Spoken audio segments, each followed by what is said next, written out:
Di negara Afghanistan, kedudukan wanita sangat rendah. Mereka tidak boleh bekerja. Wanita dewasa bahkan tidak boleh memperlihatkan segala bagian tubuhnya. Keluar rumah harus ditemani suaminya. Jika tidak, maka akan datang. Mereka akan dipukuli semena-mena. Karena wanita tidak boleh bekerja, semua kebutuhan rumah menjadi tanggung jawab laki-laki. Tetapi keluarga ini hanya punya satu laki-laki, sehingga tidak bisa sepenuhnya menanggung semua beban keluarga. Salah satu kakinya putus di tengah peperangan. Demi bertahan hidup, dia membawa anak perempuannya pergi berjualan, tetapi justru membawa masalah. Seorang tentara Taliban jatuh hati kepada anaknya. Ayah dan orang itu bertengkar. Tentara itu sangat marah. Dia akan balas dendam kepada orang yang punya satu kaki ini. Ketika ayah membawanya pulang, sekelompok tentara masuk ke dalam rumah. Ayah difitnah menjadi musuh orang Islam dan memiliki buku terlarang. Pria itu akhirnya ditangkap dan dipenjara. Ayah menghilang. Di rumah hanya ada 3 perempuan dan balita. Ibu tahu jika hanya ada mereka juga tidak akan bisa bertahan hidup di negara itu. Sehingga di hari berikutnya, dia menyuruh anaknya menuliskan sebuah surat dan menyuruh anak kedua untuk menemaninya pergi ke penjara mencari ayah. Di tengah perjalanan mereka, seorang tentara Taliban menghadang mereka. Wanita tidak boleh keluar rumah sendirian. Ibu memperlihatkan foto ayah berniat untuk memberikan penjelasan. Namun tentara itu justru merobek foto ayahnya, menghempaskannya ke darah. Satu-satunya foto ayah miliknya. Fotonya hilang tertiup angin. Dia berlari memungutnya, tetapi karena ibu tidak mematuhinya, pria itu memukuli ibu dengan tongkatnya. Ibu dipukuli dengan semena-mena. Di negara ini, wanita tidak memiliki kuasa. Wanita keluar rumah sendirian. Ini adalah penghinaan seluruh bangsa. Ibu terluka parah. Dia hanya bisa menyerah pada keinginannya untuk ke penjara mencari ayah. Ayah tidak ada. Makanan di rumah juga hampir habis. Ibu dan kakak tidak boleh keluar rumah. Karena Parvana belum dewasa, di dalam rumah itu hanya dia yang dapat keluar rumah. Sehingga dia memutuskan untuk mencoba keluar, berharap dapat membeli makanan untuk dibawa pulang. Parvana berkemas pergi keluar sendiri. Sesampainya di pasar, penjualnya menolak memberi dagangannya ke wanita. Sebelum Parvana berhasil membeli makanan, dia sudah ketahuan oleh tentara Taliban. Ketika dia kabur, dia terjatuh. Tasnya jatuh ke tanah, tapi dia tidak punya waktu untuk mengambilnya. Jika dia tertangkap, dia lebih baik mati. Sesampainya di rumah, Parvana menangis. Dia kehilangan uang keluarga yang hanya tersisa sedikit.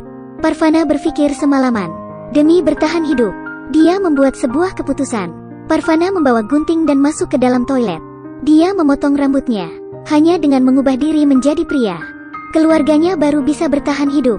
Dia memakai pakaian anak laki-laki, mengenakan kopiah, dan pergi keluar rumah.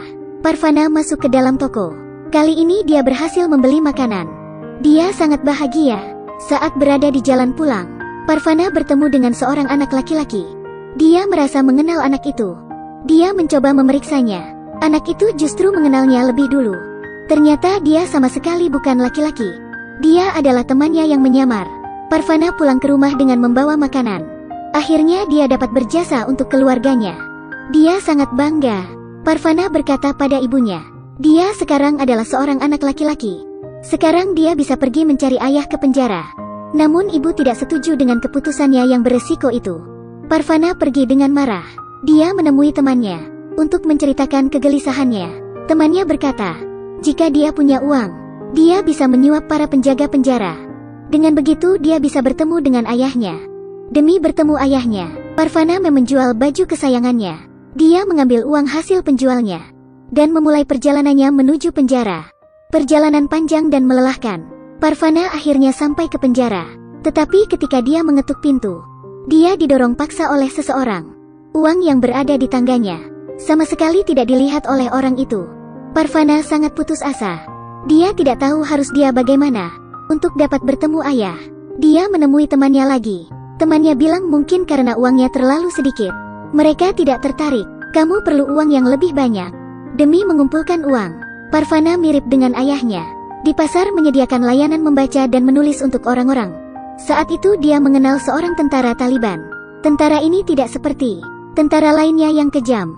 Dia membantunya membaca surat dan membimbingnya menulis huruf. Kedua orang ini lama-lama menjadi akrab.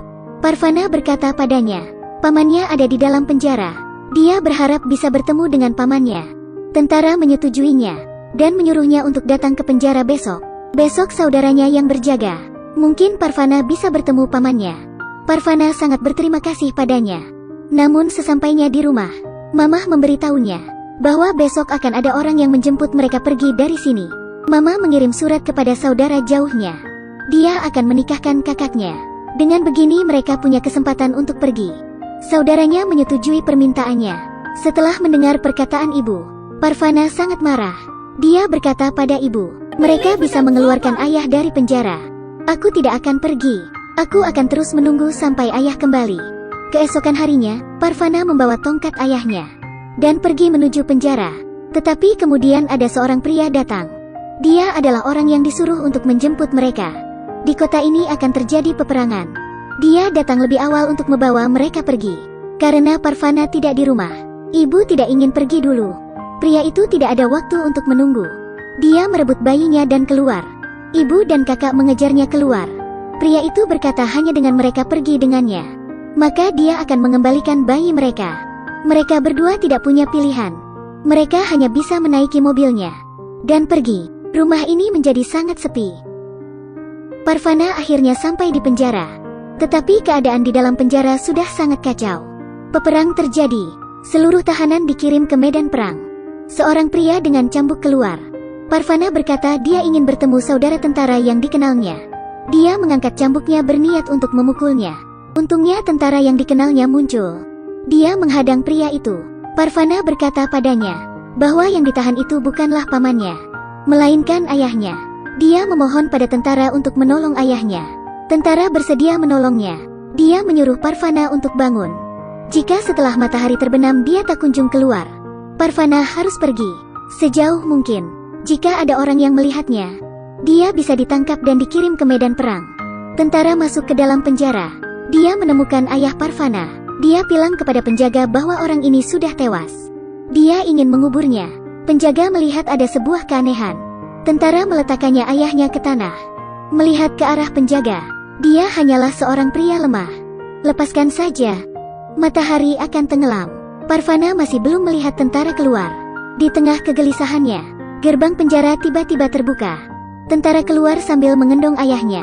Cahaya yang sangat terang menyinarinya. Tentara meletakkan ayah ke atas gerobak. Dia menyuruh Parvana untuk pergi dari sana secepatnya. Parvana tidak mengucap terima kasih. Air matanya mulai menetes. Parvana membawa ayahnya pergi. Tetapi di kekacauan ini, di mana ada tempat yang aman? Di satu sisi, kakak mengendong adiknya. Ibunya memutuskan untuk kembali pulang. Dengan tangganya dia menahan pisau pria itu.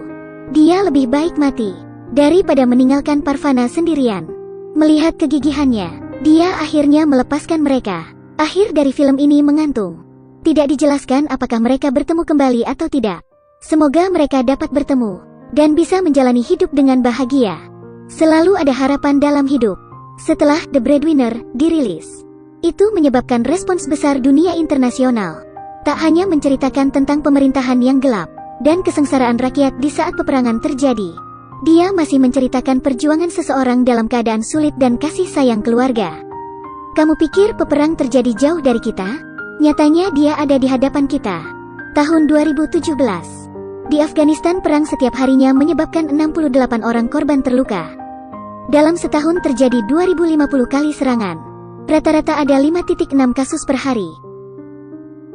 Hargailah kebersamaan. Seburuk apapun hidup kita harus selalu kuat. Terus berusaha.